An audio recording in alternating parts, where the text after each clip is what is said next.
want to have this power to the community instead of everyone just looking up at Google, Microsoft, hoping them one day give us a new AI model, right?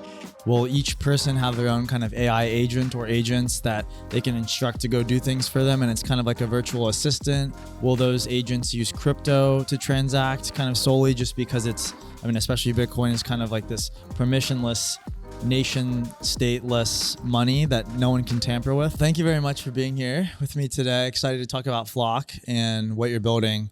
I saw a chart recently that said, is basically showing the performance of closed source AI models versus open source. And the trend was basically that open source AI models are catching up, and they're getting much, much closer in terms of being on par with closed source AI models. So I want to ask you, is closed source AI cooked? Haha, that's a good question.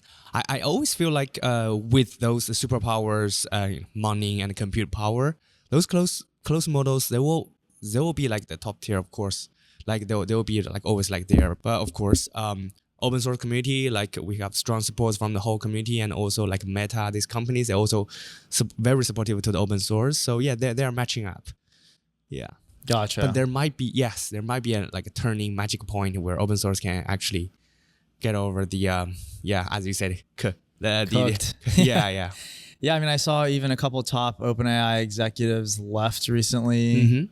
I've heard that they're burning just an insane amount of money per month. So obviously, like, a really great team, ton of money raised, but especially with Meta sitting on the other side of the aisle in terms of being open source, like it makes you think, like, what is the correct approach? Obviously, you guys think decentralized is the correct approach. So maybe tell me a bit about that. What's Flock's vision or your vision for how AI should develop? Right. So for Flock, the name itself is actually a pun. It's a combination of federated learning and blockchain. So that's somewhere that we see a natural fit with traditional machine learning technologies that can actually combine with blockchain. So blockchain can do the governance, and then federated learning can help ensuring user data stays local, and we can still do peer training in a permissionless way. So that's where Flock trying to build. I can see that there's tons of interesting new developments in traditional, let's say, the closed source models, right? But we can also see exciting involvements. For example, the new Llama 3, like it has a 8 billion small large language model, but it actually used 6 or 7 times more data to train that model. It can compete with GPT 3.5. That's a very interesting thing. That means like that actually is telling the industry that you don't have always to have the highest compute, the biggest volume of your resources to actually create a model. You can actually just select or be curated on your own quality data, and actually that can make your model good, right? Because nowadays on the internet, there's like tons of bad data, like just redundancy data and data that's fake or synthetic or generated, right? So yeah, with high quality data, that's where I think model can actually be streamlined. For sure. Have you talked to Grass? Or heard Oh yeah, of Grass is cool. Yeah. Okay, because that's just right up their alley. I was gonna say you should definitely connect with them if you haven't already. But no, that makes sense. Why does the world need decentralized AI or a decentralized approach to creating AI or AGI? What happens if we don't get that? Right. I think always like we want to make sure this decentralization is option for the community, for people to actually building towards their AI, right? We want to have this power to the community instead of everyone just looking up at Google, Microsoft, hoping them one day give us a new AI model, right?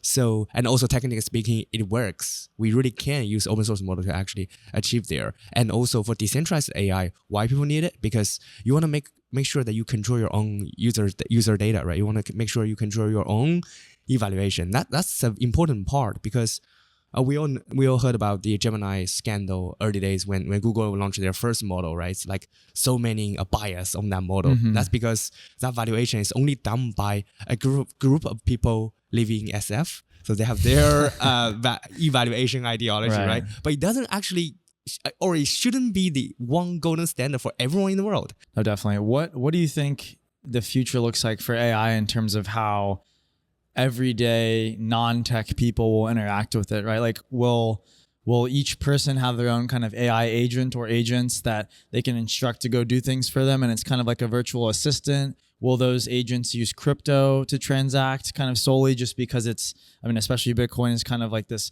permissionless, nation stateless money that no one can take? Like, what do you see the future of kind of AI agents and everyday people interacting with AI looking like? Yeah, I think I'm seeing this AI agent summer coming soon because there's like so many interesting infrastructure in the internet already, right? And the application of those agents are now getting easier and actually more interesting. I guess in the future, everyone will of course have their own local agents on their phone, on their computer, but just how we gonna achieve those agents, right? For example, in Apple's way, they use what they call Apple Intelligence, but they still call the third-party API. That's a tricky part of it. Like I kind of like don't get it. Like then why do you have this private cloud thing that having your user compute in a private cloud if you just use a third-party API?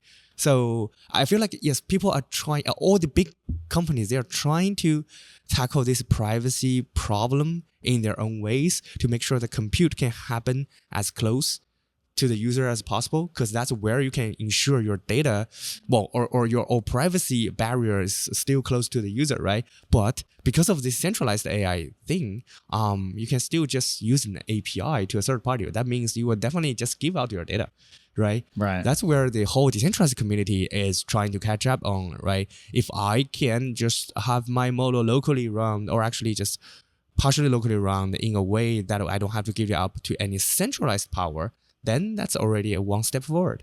For sure. Well, thanks very much for joining me today. That's all I've got for you, but great conversation, and excited to get this out there. Thank you. Thanks for having me. Cheers. Thanks for listening to the Proof of Coverage podcast. We post new episodes Mondays and Wednesdays, interviewing the best DePIN and crypto founders out there. If you like this episode, follow us on Twitter @CoverageProved and all other platforms, including YouTube and Spotify, at Proof of Coverage Podcast. Thank you.